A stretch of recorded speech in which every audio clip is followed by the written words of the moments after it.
Welcome to Know the Rules of the Game podcast, Diversifying Business Offerings. I'm your host, Desiree Patno, CEO and President of Women in the Housing Real Estate Ecosystem, NAWRB.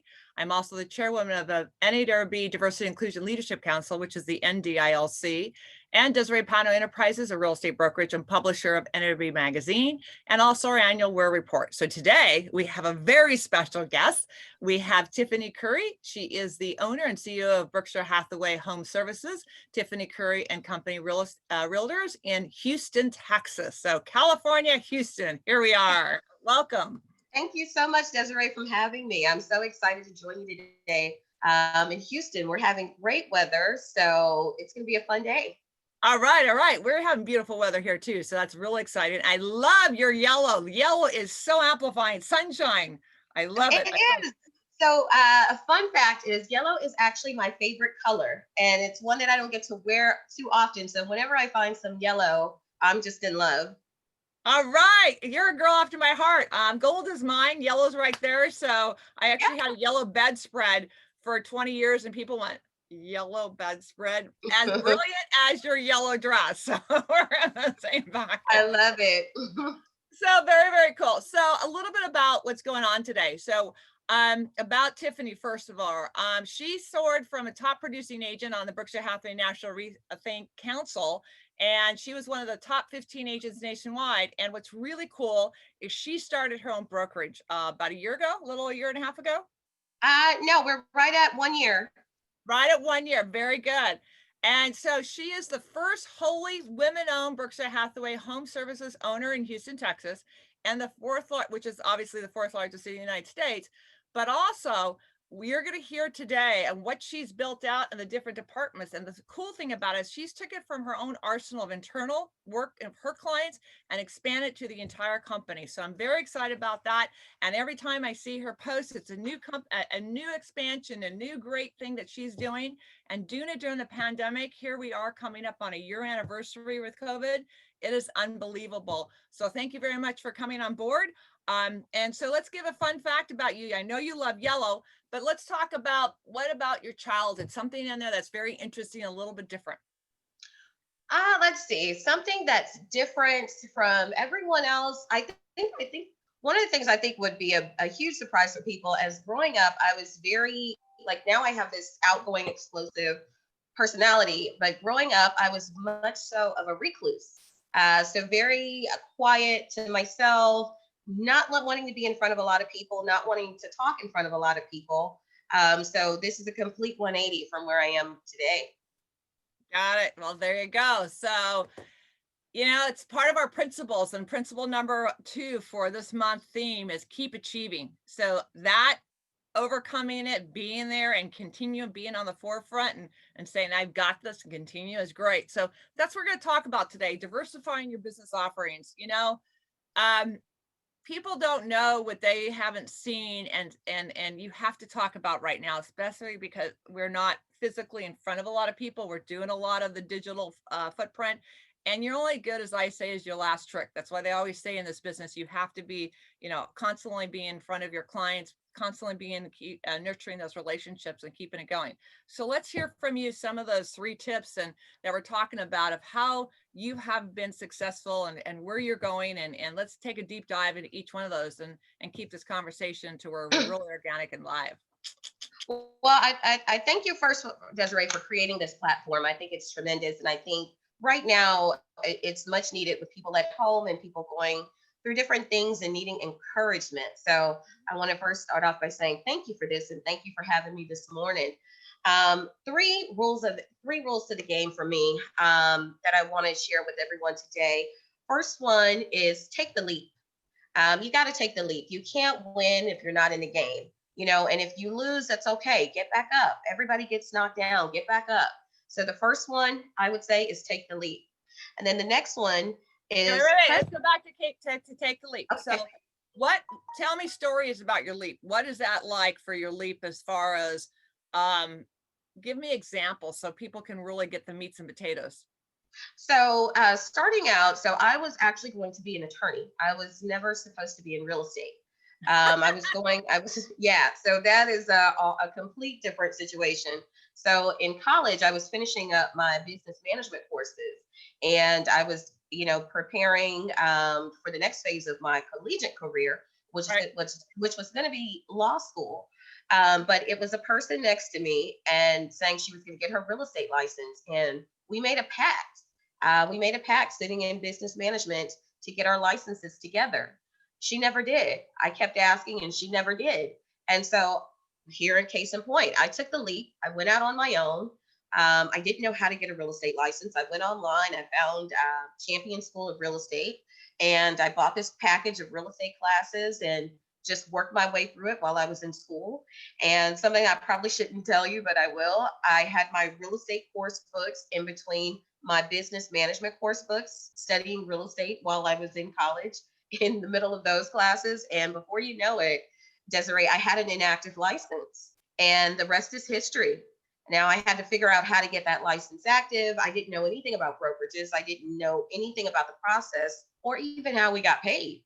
I just knew that I wanted to do something. I wanted to be in it, and I was going to give it a try for at least 6 months before I went into law school. And that 6 months has turned into 14 years.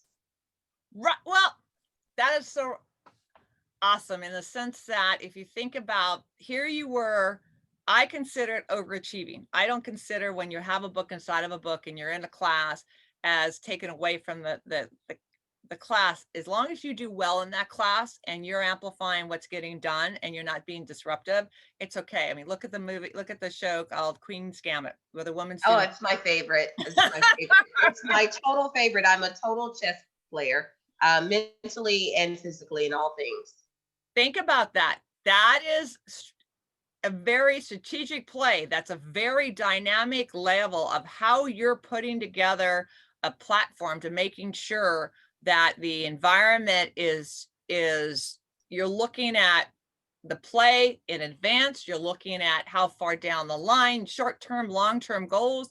You're looking at what is that person across the table thinking about me? Is it really going to be a move that I need to play it out now, or do I walk away from that? And that is, I believe, something that not many people can play chess and do it well because they feel that they give up very quickly what's going on with it. So yeah, so we're getting to Facebook. So with that being said, is there something in that path that really changed your dynamics? Talk to me about, you talk about taking that leap. You went from being an agent to a broker. What was that like to get your broker's license and say, oh, wait a second, I now have full responsibility? Because I know there was a pattern that you spent a good amount of time interviewing Berkshire Hathaway and other companies before you hung your brokerage license, that this is who I want to be affiliated with, or go on an independent completely on your own. What was that like? Well, it was a complete journey. What I will tell you is, patience is a virtue, and that's the biggest thing that I will give people, and especially for my demographic, because people consider millennials not to have patience, which I am gonna harp on that. Number one, we don't, but that's a trait and a skill set that I had to learn. You can't be defined by your demographics. You have to create who you are, and I think that's a Love big that. thing. Create who you are. I love Create that because you are the ruler of your path. I love that. You have to create who you are. And so for me, I'd actually had my broker's license a few years, I think 3 years before I started my brokerage. And so that's where I say patience is a virtue, because 3 years before I started my company, I wasn't ready to start a company. Could I have started a company? Yes, I could have. I could have been a broker. I was a broker. So I could have just had my own company and did my own thing. But one of the things I would say to life, anything worth having is worth working for and waiting for. And I know that's a cliche some people may think, but it really is not. Just because you are able to do something doesn't mean you should do it. You have timing is everything. So think about that. Let's take a moment to reflect on that. Timing is everything. Both Mhm. you and I are women. Right? I am 60 this last year, so generationally different. But if you think about the women's movement, you think about Black Lives Matter. You think about the impact of where the struggles of we've gone through, we could not get a business loan, you and I, until 32 years ago. They actually formed the NWC for it. So if you think about timing, you hit it on the mark on, forming your company, getting it out, opening it up right before the pandemic hit. What that's like about getting your development to understand, to have the legs to continue to go through that is very powerful, because we've been championing now the 12 years for NRB for, really talking about genderless. And it's been around for decades, obviously. But have we really taken has this 2 steps forward, 1 step back, 2 steps back? We keep going this, integration of what's working, what's not working. We look at the pandemic right now, and women are losing 4 times as many of the jobs than men. Our unemployment, men actually gain jobs, and women have lost. The 1.4 million lost are all women, because 200,000 were men and 1.6 were women that lost this last reporting. So that being said, and women of color have even been more disparate of what's going on. So that opportunity of timing right now is so critical on diversifying your business classifications. And so, that's one of the things that, you are amplifying incredibly well on making sure everyone knows that you're 100% woman owned. You're you're a person of color. You've got all these you're a small business. You have all these different classes. And that is a strength that people want to see, because it not only, it used to be a federal thing. It used to be for the government entities and getting contracts. Now people understand, because they're the entrepreneur. You drive your own business. So talk to me about how you've seen that you've been doing your departments, like, as far as taking that leap. I just saw where you posted that you're now in this, you're opened a department for sporting and gaming. I mean, that's huge. I mean, I haven't seen one of those in a long time, but I thought, what an incredible thing. Well, I will tell you, kind of like we shared before, my company is an extension of what my personal business was. And a lot of people, I got mixed reviews as I was talking to people. They were like, "Oh no, you should save this for yourself. Don't throw that out. And don't expose it to your entire company. Don't do this. Don't do that." And I'm a firm believer, Desiree. I don't feel like I feel like there's room for everyone to grow. First of all, in real estate, and there is. I mean, we're in a huge world, and I don't even want to say a huge country. We're in a huge world. Like for our city, it's very global, and so that's going to be a key word that you're going to see come out of me over the next 3 months. Global. So kind of You pay hear it, attention to that.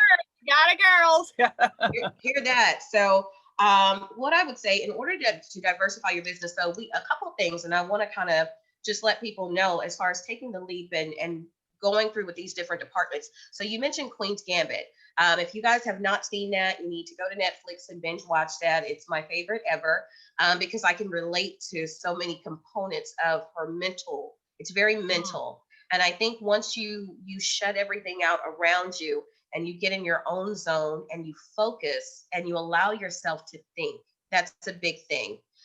For me, it was just doing just that. When we first started, we started pretty quickly. We had agents and people coming in all out of the gates all over the place. But the number one thing that I didn't do is I didn't take the time to examine who those people were and how they fit our business model. So I had to take a step back, and I had to realign my company. We had to restructure, and in doing so, I was able to go ahead and have the time to put in the departments that we had wanted to put in from the start. As you're launching different businesses, you can't do everything at one time. I am a firm believer, a jack of all trades is a master of none. I know that's something you've heard, but for me, it's a reality. So you'll see those divisions come out in phases. You're not going to see us put them all out at the same time, because we can't effectively make them successful by doing that. We need to take the time to nourish them and build them and establish them in the marketplace. So as you're building a business, I would say you definitely have to have a plan. And it's the adage saying, if you fail to plan, you plan to fail. having a plan of how you're going to structure your business, how you're going to diversify it, those things are key and they're important. I did an interview for Realtor Magazine a few weeks ago, and one of the things that they wanted to discuss, because they, I've had a relationship with NAR for a while, so they know kind of my vision for the next 20 years. And you have to think, I have a 10-year franchise agreement. Initially, I had a 15-year business plan, and it has expanded as a rate to 20 years, 20 years Wow. out. And that is because it includes different areas of my business as far as diversifying. A great friend of mine told me, she said, Tiffany, there are 7 pillars to wealth. You need to have 7 streams of income to accomplish wealth. You should not be dependent on one layer. And so when COVID-19 hit, it shifted my focus, because our original focus was to get open and to have a bunch of things going on. But as COVID came into play, I realized I need to switch gears. I need to diversify that so that we have different streams of income coming in, different opportunities for us as a company, and to be able to position ourselves in the market in a place where no one else is doing. So our sports and entertainment division, I've worked with sports and entertainment people for years, and I live in a high-rise building, and we have a lot of them that are in my building. So that has always been a part of my arsenal. But in our market, and not just our market, in general, you don't see a major franchise company anywhere in the United States that comes out and says that they have a sports and entertainment division. You see a lot of independents, you see a lot of specialty companies who focus on those things. But why can't we focus on our local market and our local opportunities, even though we're a franchise? And so that's where you're going to see the differences come into play with our firm, is that we are positioned and we're structuring to build something that is unlike anything you've ever seen for a company of this sort. And in that logic, because what we realized is agents want to be a part of something that's already set up, that's already built. And we realized in order to get the best of the agents, we need to structure the company first. And that was a big aha moment for me. So I am a firm believer of structuring and planning and diversifying your business. Just throwing a bunch of things in your hat is not going to make you successful. It's very powerful you say that, because you align yourself with a major company. It itself is very diversified with Berkshire Hathaway. Obviously, if people look to him, what's Warren, almost 90 now, to what he's done and all the different entities he's been into, and continue to grow. The thing that takes away from what you're saying, which is so valuable, not only to me, but our listeners, is that you've taken the point that you had to reset and say, I need the structure. People don't want to come in and help build, because it's really hard sometimes for other people to see your vision. And that was one of the things that we had a real, to be very blunt, honest struggle with NRW as we grew. My background being in real estate, I've sold over 6,000 properties. I was doing 750 properties a year, came from the corporate world, doing relocation for, walk encyclopedia memory wise. We didn't have the phones and the GPSs. We had the Thomas guides, having them laminated was a big deal. And turning that around to becoming that advisor of everyone and anything that was going on within that community, I could walk you through. So then when the vision came into saying, okay, I've done this, I want to do something that brings a vision and help people. And it became my obsession.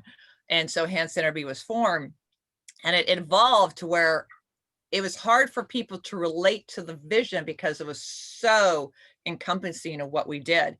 And so as time grew on, the components started to come together when people started seeing what the work, not only work we're doing, but the vision of the effects. So if you go take a step back and you look at where we are right now, 2019's conference was quality of life, aging population, and health. What happened in 2020? Those 3 things became the core of stop. We have to reassess, reevaluate, and go through that system. So you, same thing. It took me a lot longer to realize what you realized so quickly, that you had to have the framework. But as a visionary, I was not worried about that dynamic. I didn't look at the business structure. I just looked at it was something I had to do. Now I see and other people see and the companies see this is incredible, the platform, because we actually trademark know the rules of the game. We trademark technology, human balance. Think of right now, the pivotal change that's going on with you going on and being in front of the client. Now you have to realize, what is it that I'm consistently branding myself and changing so people get to see I am the real deal. I'm staying here. I'm only a year in business, and that I'm continuing to grow, but I'm also continuing real, that I'm not bigger than life, but I am big and I am doing it and making it successful. So I think that really leads into our second tip, that talk about the struggles. You want to give me elaborate on that, because I think it'd be very powerful. So thank you. Yes, I appreciate when we spoke briefly about the talk today, sharing the struggle, because you said something that really made me think yesterday about everything looks so great online, but it doesn't look like I have everything looks so glamorous, but you don't see a struggle. We have had so many struggles this year.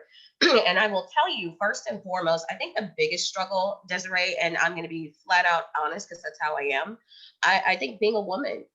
I think being a woman, because coming into brokerage, what I first learned, especially with a major franchise, because you have to figure, I'm the first of my kind in anything in a major city with this type of company and that everybody wants, right? And so with that comes a lot of added responsibility, and it comes a lot of things come with that. So, Correct. yeah, a lot of, and it's not necessarily pressure, because I can handle that because I love pressure because that's how diamonds are formed. um yeah, yeah, that's a given. But there is a lot of, people are not used to seeing this. Like, this is new, this is a woman, and then this is a young woman, and then this is a person of color. Like, what Right. is really going on? And so I say that because I want to be present for our current time. And I want to give you that, and I want to give your audience that, because I think it's so crucial. I think women in general, have to learn how to treat each other. And that's a big statement, because we don't know how to receive one another in positions of authority or power. And I think we often mistake the fact that if it's a woman, we can get over more, or it's going to be easier, or we don't have to have the same level of respect. And so for that, we've had to set the tone this year that you do respect me, you do respect our staff. Just because we're women doesn't mean that you treat us as less than or indifferent. And I think that that is so important. And I think even for us negotiating commercial leases this year, I mean, that was something all in itself, because you got to think the majority of commercial real estate is male dominated. And so, when they see me and they talk to me, I mean, they're like, wow, okay, this is not what we're used to. And they try to handle it different. So we talked a little bit yesterday about the struggle. I think a lot of people right now have to understand that there's a lot of opportunity in any market, even in a global pandemic. With our struggles, we started out, and my goal was to protect our finances. I saw 3 major companies go down in Houston last year, or merge, that had over $1 billion in sales, and they are no longer, all of them, by the end of 2019, were out of business. Stop. Sorry for interrupting. So think about that, everyone. 3 companies with over $1 billion in sales go down. And Tiffany, brand new company, I saw a post where she was able to post black every single month for during the pandemic. So having a new lease, being in the thick of things, nothing's been gravy for any of us. We all have, things. Unless you're in the tech world, that's a whole different story. But the idea is that learning and growing and having those struggles is huge. So I wanted to, sorry for interrupting, but I wanted everyone to think about, it doesn't matter how big or small, you still can fail at any time for any reason. Because if you think about during the time when we had the, you talk about the women's support of each other, I'd like to amplify that. That is really, in my opinion, that we are not competitors. We are in this together, stronger together, the big hashtag. Well, let's say you and I was in Houston right now, and I was, competing with you in real estate and selling properties and acquisitions and doing all the global things that I do with you there physically. we should be getting together and supporting each other on how you got this and that, and we share because there's enough for everyone. It's not about, hey, you got, she got, how come we didn't? It makes us stronger by pushing each other to be better at what we're doing, but it does not mean we have to be arch enemies and do something for a tit for tat. We've got to stop that mentality, and that is one thing that a lot of us women don't take real heed to it, because we're so we get too emotionally petty to it. And I'm a huge as a tomboy, very much strong about that, saying it's time we get together. So thank you for bringing that up. I think it's very, very powerful. So Well, and definitely, I'm always going to give it to you straight. And another thing I would say for us, anytime you're starting a new business, and I don't care what kind of business is, you have to have the right people. And it doesn't make them bad people if they don't fit your business model, but it makes them bad for your business. yeah, And that was a struggle for us, a struggle for me, because as a woman, you want to nurture, you want to care, you want to support. And then at a certain time, I realized we had people that were not a part, were could not be a part of our growth because one, they didn't want our company to grow.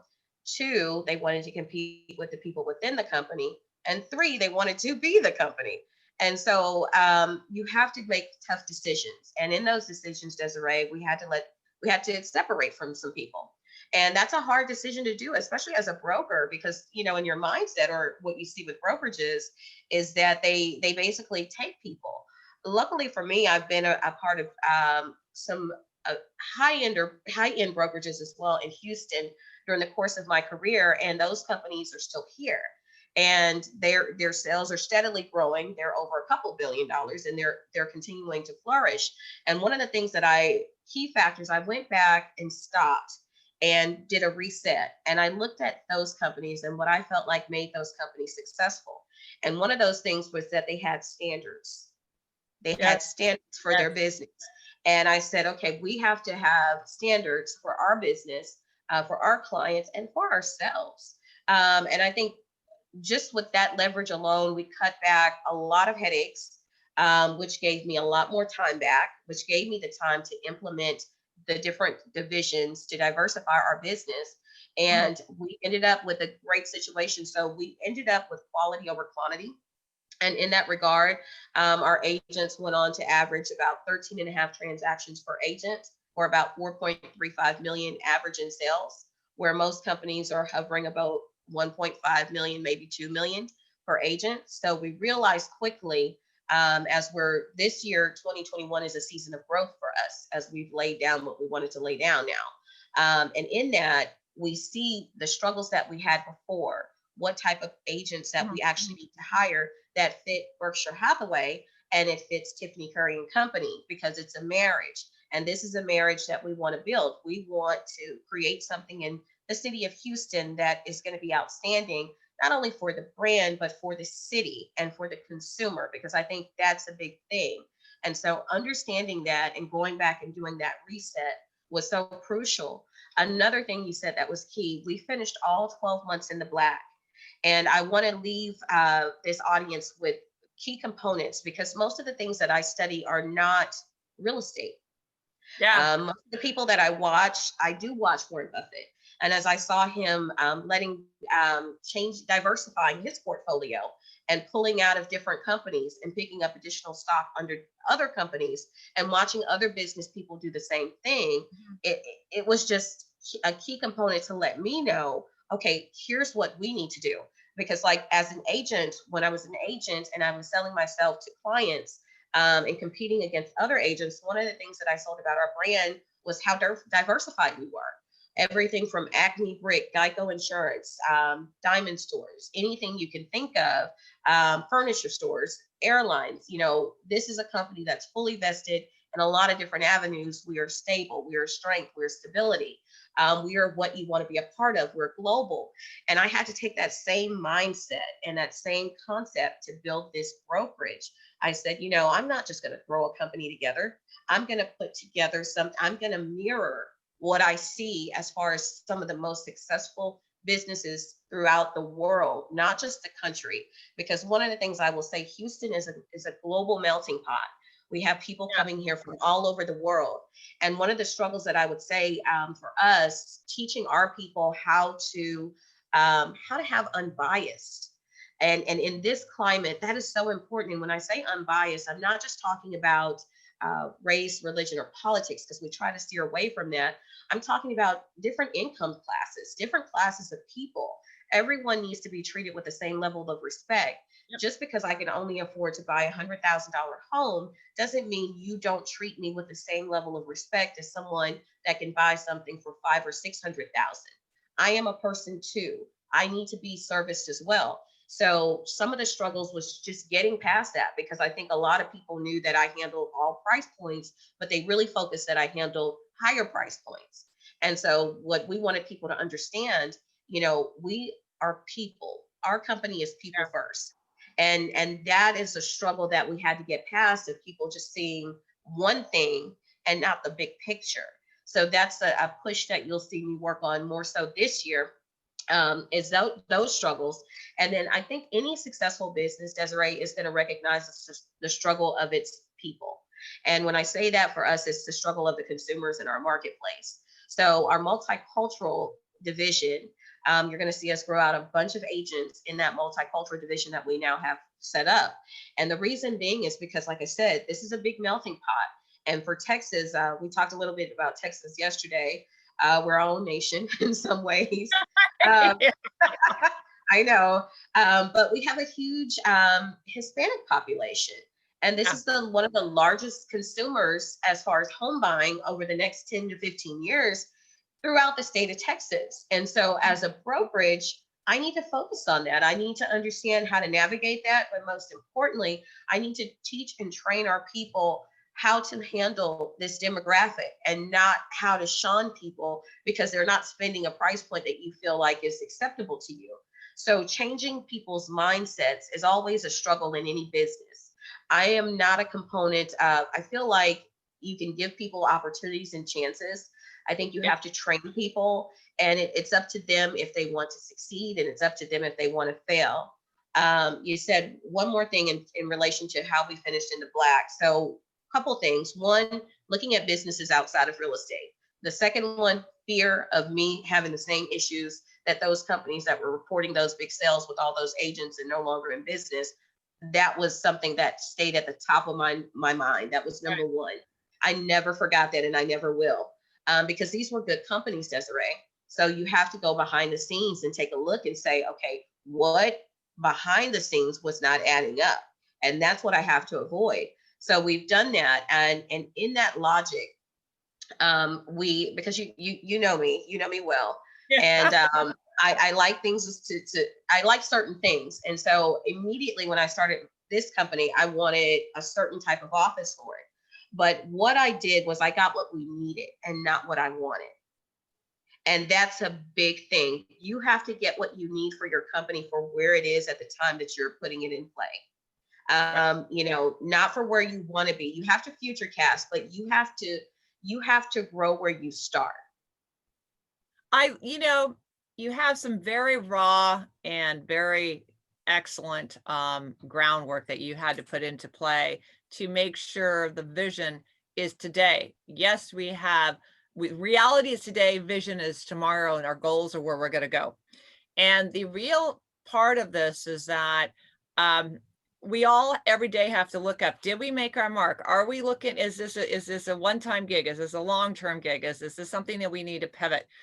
Turning the dial, your expansion. So I really want people to understand from this podcast, and what we're doing right here is, as you notice, the one thing, the theme is constant here, is the struggle is real. It's a daily struggle. And the struggle doesn't have to be a struggle. It's just a work in progress.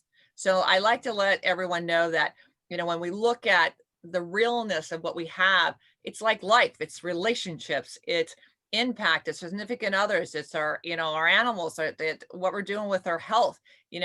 It's not a struggle of what's going on with the vaccine.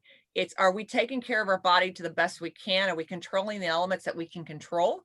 And those that we can't, then we move forward and we say, okay, I did the best I could. I left, I worked, I put in my 150% to make sure that I can go to bed at night and be comfortable in my own skin. I think that's very, very important that we all look at that, because as you spoke, you could see those things that really resonated with your eyes and your body and your language. You were showcasing how it really amplified the impact and your ability to say, no, we're not a good fit.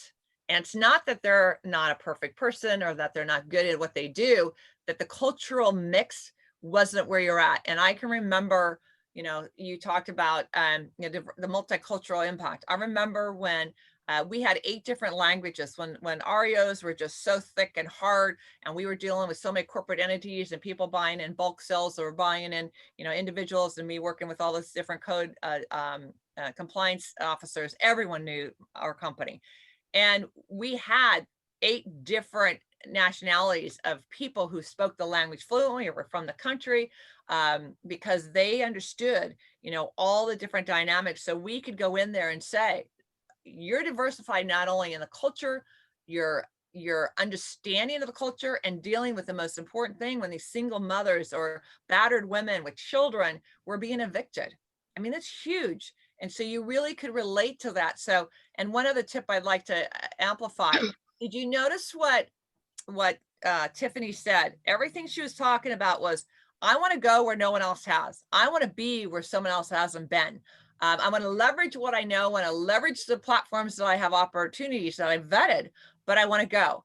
Well, that's one thing that NRB has done exceptionally well. I go to Small Business Administration. We've been on the Small Business Administration for the last over a decade as a resource partner for women-owned businesses. There's only 9 of us in the entire United States.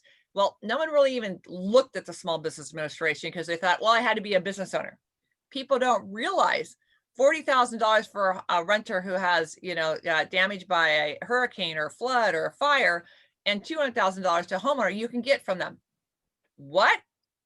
I'm not a business owner and I can still get money from them. And now we're all looking at for triple P loans and EIDL loans and grant money, and you could go down the list. Now they become a focal point of business owners. So that is where, why not go there and get infrastructure for your real estate transactional? Because you are an infrastructure. Make sure that your local SBA knows who you are, because you want to make sure that they understand anyone who comes in that they're going to go get your business because of the diversity. So let's break it down to, okay, so we got into the struggle. We understand, we could talk about this for decades, obviously. So the rule for the next one, tell me about the next one, about the progression, and what's the number one key for the rule on that one? Number one key, the next one is don't get comfortable with the progress. That's a huge statement. I think that a lot of people in business, I think once you take the leap, you get started, you go through some struggles, and then you get to some progress. If you hang in there, you're going to get to progress. Don't get comfortable with your progress. Yeah. The world is always constantly changing. Nothing stays the same. It's an old movie that I love. I can't recall just off the top. It's called The Outsiders, and he says nothing gold can stay. It's a poem that he starts to read at the end of the movie as they reflecting back on everything. Uh-huh. Don't get comfortable with the progress. Always push forward.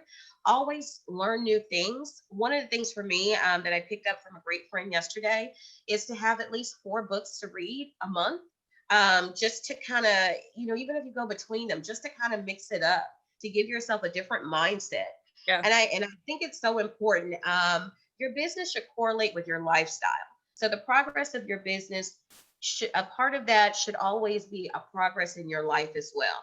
Because if your business is doing well, but your personal life is falling apart, but your health is falling apart because you're giving so much to your business and you're not giving enough, you're not balanced, that's a problem.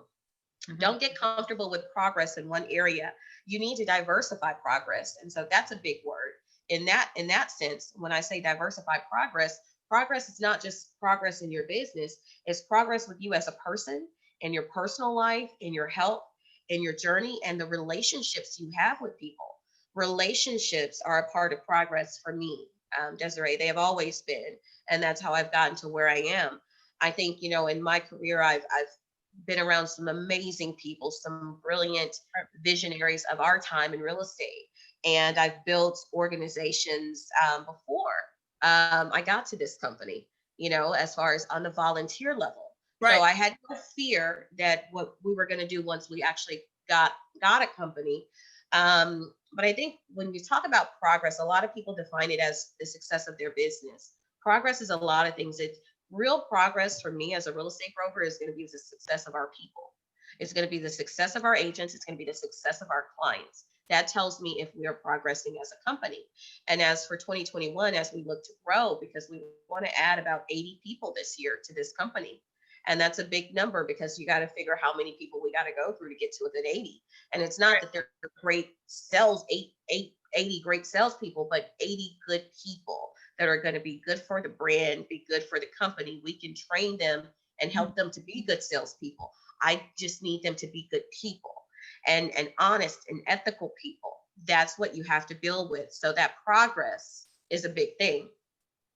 You know, it really amplifies. I love to have 2 points that you've talked about, I think are so powerful. One is progress is just not from a financial aspect. It's really from, I think 2020, I don't think, I know in my heart that 2020 was a reset of progress of health, progress of our mental health, progress of our physical health, progress of how do we balance? We thought we were doing the world as it was.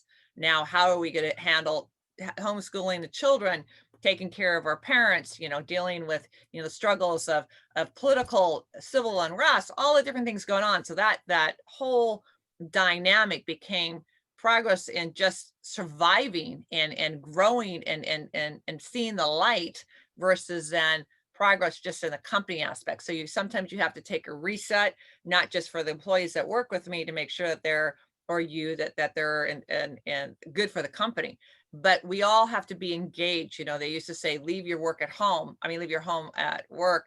That was a good one. Leave your personal life at home when you go to work and vice versa. Now you're working out of your home. Look at my background versus in being in an office, because here in California, we're supposed to be shelter in place. So that environment of what we talk about and how we're going. So the other point that you talked about is that, having your goals, having your visions, and making sure that progress is growing, is you have laid it out, but doesn't mean that just because you set it down does not mean that something catastrophic or something big happens that's unforeseen that you can't control. Your job is to turn the dial and make sure that they continue to grow.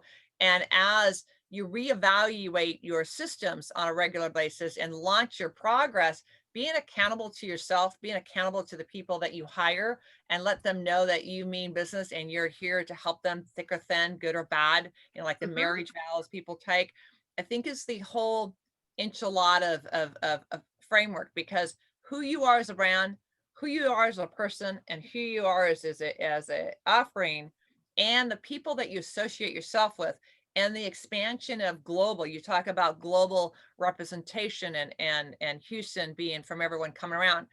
I found that if I know and so much about technology and infrastructure and social impact, all those are you're only as strong as your weakest link.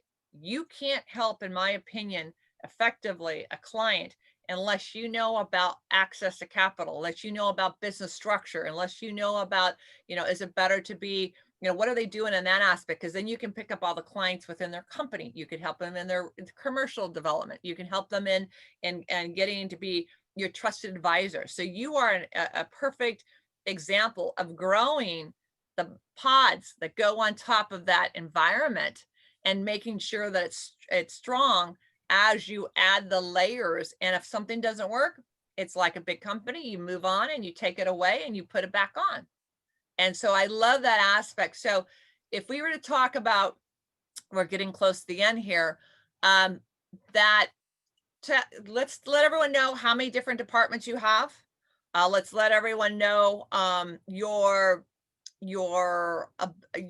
talked about a little bit before how you're launching and how you've played in to overcome, I think, some of the biggest challenges. And I think in the last thing of the progress, we've had to go through struggles. And I'd like to go back to number 2 and how struggles have have pivoted you in the progress part, right? Because without those struggles, you wouldn't have had change in your progression of where you went. So I'd like to close out with a little bit about that.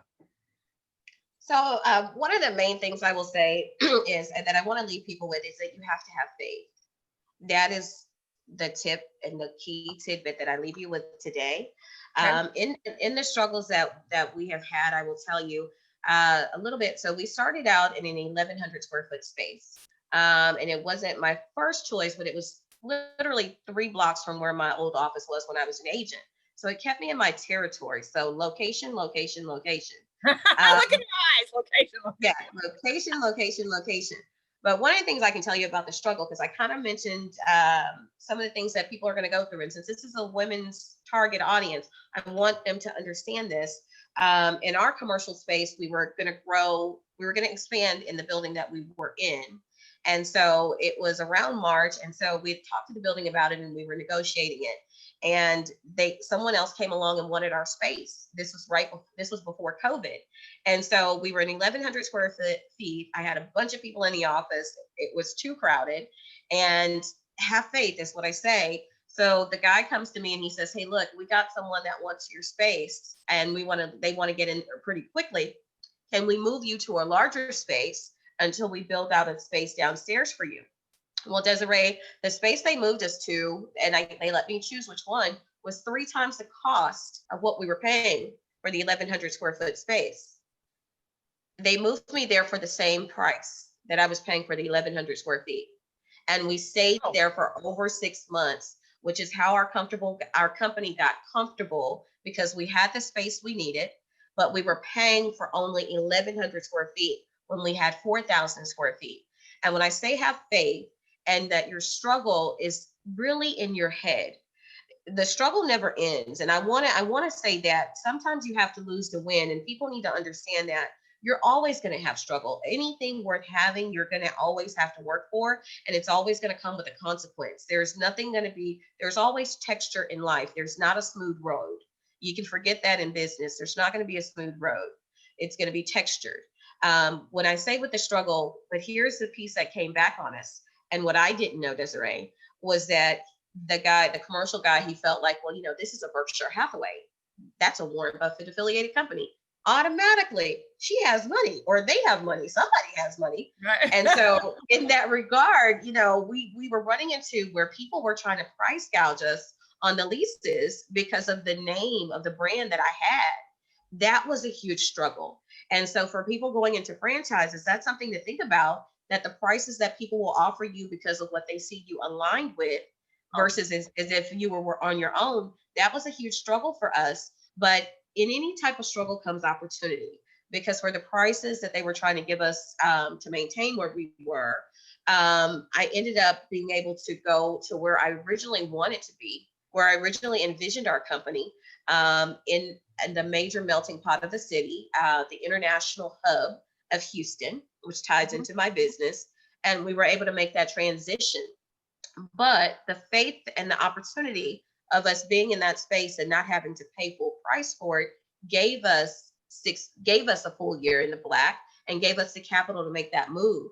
So I will say, and so now all of our departments, which is where I envisioned them to be, we have a relocation department. We have a commercial department. We also have the newly launched sports and entertainment division. And we also have our multicultural division.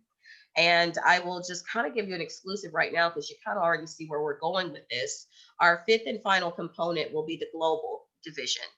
And it all ties into all of those. And each of those, primarily for Houston, China is one of our number one sources of buyers in our market for foreign countries. And so a lot of my business has been that, because they have found me online. And so that has been a big component of our business. And so that's why, Desiree, I decided to, based off COVID and people working from home, I decided to diversify in putting more money online in technology rather than in brick and mortar. And for that reason, because people are going online to look for what they want. And so what's the purpose of having all these divisions if only a small audience sees it, right? Of just Right. the people that are around us. So what we're doing is we've taken on a platform to expand our network online and our footprint, so that we are truly global, to showcase our different divisions, our people, and the type of company that we're going to be building. So this year is going to be a very fun year for us. But there are 4 divisions in play now. April will launch global. And as you can see, it's already happening behind the scenes. We're already doing global stuff, but we're not going to actually launch that division until we have everything in place for it. Because it's going to be a place, our company is going to be a place where if you are global, if you do work multicultural, if you do want to get into the luxury realm, if you do just want to work starter homes, we have something for everyone. And most importantly, everyone gets the same treatment. That's a key philosophy for me in my business. I've never treated, my grandmother taught me very, very early on as a very small child, you treat everyone the same, Yep. whether they're the janitor or whether they're the CEO. You do not treat people different, because any one of those people can be me, or it can be someone you love. And if you ever get the idea to mistreat someone, you picture my face on that person. And that was just like a big aha moment for me, because that's not going to happen, right? That is powerful. And I love it because this has been incredibly a humbling conversation of really authentically getting down to get to know you better, but also to get to know, it's to amplify that conversation. I remember going into a pet store, and I've always had a firm belief that you treat everyone the same, because if it's too small of a project, you do it yourself, versus in someone else, you get it done and you don't worry about the size, the scope. Would you do it? Then don't give it to someone else to do it. And so I sat there and I looked at it, and I was talking to this lady, and I was asking her a bunch of questions, and lo and behold, I said, yeah, I've got to go do all these errands, I've got to put this together. And I started talking about some of the work I was doing, and because I work in the family office space, and she find out her father was a billionaire up in Washington and runs this company, and they do all this wealth management. And I was just like going, then why are you working at a store, making $15 an hour? I didn't say that, but that's what a lot of people would think. And I'm just like going, okay, she wanted, and this is so common, she wanted to have her own space, her own place to do her own thing. And this is where she felt comfortable. And it wasn't that she needed to, but these are the things that you don't ever know on what's that difference. And I could cite so many people who took care of a lease for $4,000 a month. They ended up buying, over $50 million worth of real estate from this client in the next 3 years. These are the value adds that we as servicers of professional services have to realize, that if you're there just to be common courtesy and help people with their everyday, if let them know. If you don't know, the number one thing is being authentic and real, like you said, and making sure that you tell them, and being true to the point, and not trying to do something that you're not good at. And by having your framework in, so when they call about the gaming entertainment, that you are versed in that, you understand it, that you understand the global market, you get on these boards, you're part of this background culture. And that's why, as a delegate, I'm so thrilled to have you as one of the interview certified delegate spokeswomen, because your journey bio, it's not your personal bio, but your journey bio, to know all the things that you're talking about, understand your wealth of background. Because otherwise we look at us ourselves and go, oh yeah, she's another pretty woman that has everything handed to her. God was great to her and everything was just given to her. They don't understand the depth of the struggles you've gone through, and what you're dealing with on a daily basis, on a long-term basis, personally, professionally. It doesn't matter. You are who you are, and you show up and you get it done. So the authentic truth to who you are, and like you said, the core is making sure that they have an inner respect, that they fit your company culture, they fit your dynamic, that they're going to be a player, they're going to be strong, and they're going to be real. Because today that's so important. If they're not in the mental framework and understand the dynamics of what's going on to be part of your company, it's very, very powerful. So if we do a recap right now, because we're way over, and I love this, though, what are the 3 rules? Recap, your tip, and a parting point that we could talk about real quick. Recap on the 3 rules. Number 1 is take the leap. Number 2, press through the struggle. And remember, it never ends. You're always going to have struggle. So don't get discouraged by that, because that's just the game of life. And then number three, don't get comfortable with the progress. Always be growing, always be challenging yourself. And most importantly, don't just evaluate the people that are with you, evaluate yourself. That's the big takeaway. Always evaluate yourself. That's going to be my tip to leave everyone with, because great organizations are led by great people, and you can't be great as a person or as a leader if you don't see fault in yourself and see the flaws in yourself. Whoa, powerful statement. I love it. Well, it goes back to progress. You always have to work on improving yourself on a daily, yearly, whatever basis to reevaluate yourself. Yeah. I love the ecosystem. I love. So thank you very much, Tiffany. This has been an incredible podcast on Know the Rules of the Game. Remember, know the rules of the game to play the game. This is the game, whether it's in business, whether it's in life, whether it's quality life. We have to have that balance to go with it. So I want to thank you, everyone. This will be available on YouTube, on Anchor, on iTunes, and all the different platforms. In addition to then, in 2 weeks, we're going to have Wendy Kraft. She is the leader for Fulcum, and she does family offices, working with family offices. Remember, family offices are 100 million and above of liquidity. That is huge. So making sure we have it. She was our family office recipient leader for leadership back in 2019. So congratulations to Wendy again. And how do we get a hold of Tiffany? If we want to get through to Tiffany, I want to know how everyone can reach out to you. They can reach out to me online at tiffanycurry.com. There you go. So thank you very much. I want to make sure if you get a hold, again, I'm Desiree Patno. I'm your host of Know the Rules of the Game. We're at NRB.com. Our phone number is 949-559-9800. Yes, we are taking phone calls because I believe in the actual raw phone. I'm a very firm believer other than digital platform. I love the energy that goes with it, as you can tell. And please be safe and stay healthy. And we all need to be part of the quality of life to improve and get things going. So thank you very much for tuning in, and have a great week. And so thank you again, Tiffany. Bye. Bye-bye.